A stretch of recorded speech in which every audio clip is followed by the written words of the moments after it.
భారత్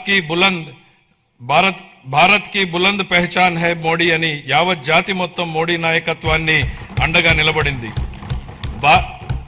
భారత్ ఎట్టి పరిస్థితుల్లోనూ ప్రజల ప్రయోజనాల విషయంలో రాజీ పడబోదని ప్రపంచానికి అర్థమైంది. ప్రపంచంలో అనేక అస్థిర పరిస్థితులు ఉన్నప్పటికీ ప్రధాని నరేంద్ర మోడీ గారి నాయకత్వంలో భారత్ 8% వృద్ధి రేటును సాధించి సత్తా చాటింది. భారతదేశంతో పాటు ఆంధ్రప్రదేశ్ కూడా ప్రపంచ వేదికపై వెలుగు లీనుతోంది.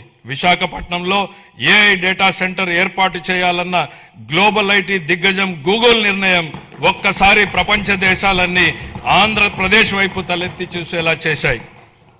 దాన్ని బాహుబలి ఒప్పందంగా పేర్కొనవచ్చు. ప్రపంచ పెట్టుబడులకు గమ్యస్థానం ఆంధ్రప్రదేశ్ అని ఆ ఒప్పందం రుజువు చేసింది. గౌరవ ముఖ్యమంత్రి చంద్రబాబు నాయుడు గారి సమర్థ నాయకత్వం, మరి యువ నాయకుడు గౌరవ మంత్రివర్యులు శ్రీ నారా లోకేష్ గారి విశేష కృషి వలన ఇది సాధ్యమైంది. ఇంతేకాదు, రాష్ట్రంలో పెట్టుబడులు వస్తున్నాయి, ప్రభుత్వంపై నమ్మకం పెరిగింది అంటే అది గౌరవ ముఖ్యమంత్రి గారి దార్శనికత పాలన మరియు గౌరవ ఉప ముఖ్యమంత్రి శ్రీ పవన్ కళ్యాణ్ గారి విశ్వసనీయ భాగస్వామ్యం వల్లనే సాధ్యమైంది. ఈ మార్పుకి సారథులు మన రాష్ట్ర ప్రజలేనని మేము బలంగా నమ్ముతున్నాం. 2024 జూన్లో రాష్ట్ర ప్రజలు ఎన్డీఏకి కనీ విని ఎరుగని రీతిలో ఘన విజయం కట్టబెట్టినప్పుడే ఈ మార్పు మొదలైంది. ప్రజలు మాకు వేసిన ప్రతి ఓటు వెనుక వారి ఉద్దేశం బలంగా స్పష్టమైంది. ప్రజలు వారితో పాటు వారి పిల్లలకు సురక్షితమైన బంగారు భవిష్యత్తు కోసమే ఎన్డీఏని అధికారంలోకి తెచ్చారు. గత ప్రభుత్వం పారిశ్రామికవేత్తల్ని, పెట్టుబడిదారుల్ని రాష్ట్రం నుంచి తరిమేసింది. 2019-24 మధ్య అప్పటి పాలకుల నుంచి ఎదురైన చేదు అనుభవాలతో పెట్టుబడిదారులు రాష్ట్రానికి రావాలంటేనే భయపడిపోయారు. పెట్టుబడులు రాకపోవడం, ఉన్న పరిశ్రమలనే మూసివేయడంతో నిరుద్యోగం తాండవించింది. కూటమి అధికారంలోకి వచ్చాక ఈ 20 నెలల్లో పరిస్థితులు పూర్తిగా మారాయి. పెట్టుబడిదారులకు దేశంలో అత్యంత అనుకూలమైన పరిస్థితులు ఇప్పుడు మన రాష్ట్రంలో ఉన్నాయి. దేశ జనాభాలో కేవలం 4.2% వాటా మాత్రమే ఉన్నప్పటికీ ఆంధ్రప్రదేశ్ ఇప్పుడు పెట్టుబడుల్ని ఆకర్షించడంలో మిగతా రాష్ట్రాలని వెనక్కు నెట్టింది. పెట్టుబడిదారులకు అత్యంత స్నేహపాత్రమైన రాష్ట్రంగా నిలిచింది.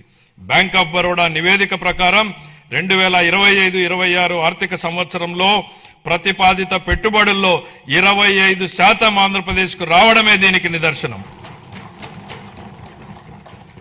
బ్రాండ్ చంద్రబాబు వల్లనే ఇది సాధ్యమైంది. ఇప్పటి వరకు మనం ఈజ్ ఆఫ్ డూయింగ్ బిజినెస్ గురించి మాట్లాడే వాళ్ళం, ఇప్పుడు గేరు మార్చాం. స్పీడ్ ఆఫ్ డూయింగ్ బిజినెస్ ఇప్పుడు మన విధానం.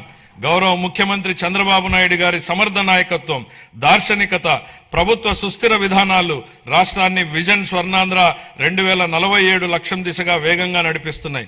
ఆంధ్రప్రదేశ్ భవిష్యత్తుని స్వర్ణమయం చేసే మహాక్రతువులో గౌరవ ముఖ్యమంత్రి గారి చారిత్రాత్మక పాత్ర పోషిస్తున్నారు.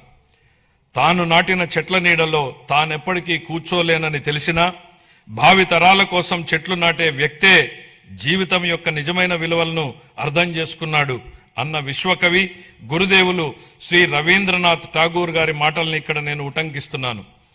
గౌరవ ముఖ్యమంత్రి ఈ భావనకు అసలైన ప్రతిరూపం. ఆయన కేవలం దూరదృష్టి గల నాయకుడు మాత్రమే కాదు, దాన్ని సాకారం చేయగల దక్షత కలిగినటువంటి నాయకుడు. తన దార్శనికతతో అమలు చేస్తున్న విధానాలు భావితరాలకు మేలు చేస్తాయన్న దృఢ విశ్వాసంతో వాటి సాధనకు అహర్నిశలు నిస్వార్థంగా కృషి చేస్తున్న గొప్ప నాయకుడు. సమాజ క్షేమం కోసం 365 రోజులు అవిశ్రాంతంగా ఒక తపస్సులాగా పనిచేస్తున్నారు. 1990వ దశకంలో ఆయన ఇన్ఫర్మేషన్ టెక్నాలజీ గురించి మాట్లాడినప్పుడు, దార్శనికతను అమల్లో పెట్టినప్పుడు దాని ఫలితం ఎలా ఉంటుందో చాలా మందికి అర్థం కాలేదు. కానీ అప్పటి యువత దాంతో ప్రయోజనం పొంది జీవితంలో పురోగమించడమే కాకుండా ప్రపంచవ్యాప్తంగా అవకాశాలని అందిపుచ్చుకుని సత్తా చాటారు. అప్పుడు ఆయన అమలు చేసిన సంస్కరణలు, తీసుకున్న విప్లవాత్మక నిర్ణయాలతో వెలిగించిన దీపం లక్షలాది జీవితాల్లో వెలుగు నింపింది. నేడు ఆయన విజయగాథను ఆయనే పునరావృతం చేస్తున్నారు. కానీ ఇప్పుడు మరింత గొప్ప దూరదృష్టితో, మరింత సమున్నత లక్ష్యంతో కొత్త చరిత్రను లెక్కించబోతున్నారు. భవిష్యత్తును అంచనా వేసేందుకు ఉత్తమ మార్గం దాన్ని సృష్టించడమే అన్న సూక్తిని బలంగా నమ్మే వ్యక్తి. ముఖ్యమంత్రి గారు deep tech, AI, quantum computing వంటి అధునిక టెక్నాలజీలు ప్రతి కుటుంబం నుంచి ఒక ఎంటర్ప్రెన్యూర్ వంటి విధానాలు కేంద్రంగా ఆయన ఇప్పుడు రాష్ట్రాన్ని సరికొత్త శకంలోకి నడిపిస్తున్నారు. ఆయన మార్గదర్శకత్వంలో ఏపీ వెల్త్ ఫండ్ ను ప్రారంభించబోతున్నాం. రాబోయే రోజుల్లో అది Norway, UAE sovereign wealth funds లా విస్తృతమై మొత్తం రాష్ట్రాన్నే నడిపించడానికి సరిపోవచ్చు. నాతో సహా ఈనాటి సమాజానికి ఈ టెక్నాలజీల ప్రాముఖ్యత అర్థం కాకపోవచ్చు. కానీ ఆయన ఐటీ రంగంలో చూపిన చొరవ వల్ల 1990లో నాటి యువతరం లబ్ధి పొందినట్టే ఈనాటి యువత కూడా ఏఐ, డీప్ టెక్, క్వాంటమ్ టెక్నాలజీతో భవిష్యత్తు ఖచ్చితంగా లబ్ధి పొందుతుంది. ఆర్థిక వనరుల పరంగా మనం ఇప్పటికీ సంక్షోభం నుంచి పూర్తిగా బయటపడలేదు. పరిస్థితులు అంత సానుకూలంగా లేవు. గత ప్రభుత్వం మిగిల్చిన ఆర్థిక అస్తవ్యస్త పరిస్థితుల్ని అధిగమించే క్రమంలో ఇప్పటికీ అనేక సవాళ్లను ఎదుర్కొంటున్నాం. కానీ రాష్ట్ర అభివృద్ధి, సంక్షేమానికి సంబంధించి మా లక్ష్యాల్లో మార్పు లేదు. మా సంకల్పం చెక్కు చెదరలేదు.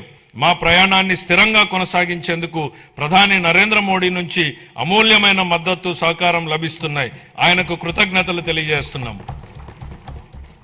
కేంద్ర ఆర్థిక మంత్రి శ్రీమతి నిర్మలా సీతారామన్ గారు అందిస్తున్న గొప్ప సహకారం గురించి ప్రత్యేకంగా ప్రస్తావించాలి. కష్టకాలంలో ఆమె రాష్ట్రానికి వెన్నుదన్నుగా నిలబడ్డారు. పోలవరం ప్రాజెక్టును మళ్లీ గాడిలో పెట్టడం, రాజధాని అమరావతి నిర్మాణాన్ని పునఃప్రారంభించడంలో పూర్తి సహకారం అందించారు. రాయలసీమ గ్లోబల్ హార్టికల్చర్ ప్రాజెక్టును ముందుకు తీసుకెళ్లేందుకు అవసరమైన తోడ్పాటును అందించారు. గత ప్రభుత్వం ఎడాపెడా చేసిన అప్పుల భారాన్ని తగ్గించేందుకు రుణాల పునర్వ్యవస్థీకరణకు అమూల్యమైన సహకారం అందించారు. ఆమెకు హృదయపూర్వక కృతజ్ఞతలు తెలియజేసుకుంటున్నాను. 2026-27 సంవత్సరానికి సంబంధించి ఫిబ్రవరి 1న ప్రవేశపెట్టిన కేంద్ర బడ్జెట్ రాష్ట్రానికి ఆశాకిరణంలాగా కనపడుతోంది. దానిలో రాష్ట్ర అభివృద్ధికి అనేక అవకాశాలు కనిపిస్తున్నాయి. తూర్పు కోస్తా పారిశ్రామిక కారిడార్, పర్యాటక కేంద్రాల అభివృద్ధి, ఎలక్ట్రిక్ బస్సుల కొనుగోలు, పూర్వోదయ పథకం ఉపయోగపడుతుంది. రాయలసీమ గ్లోబల్ హార్టికల్చర్ హబ్ కూడా వేగంగా రూపుదిద్దుకుంటోంది.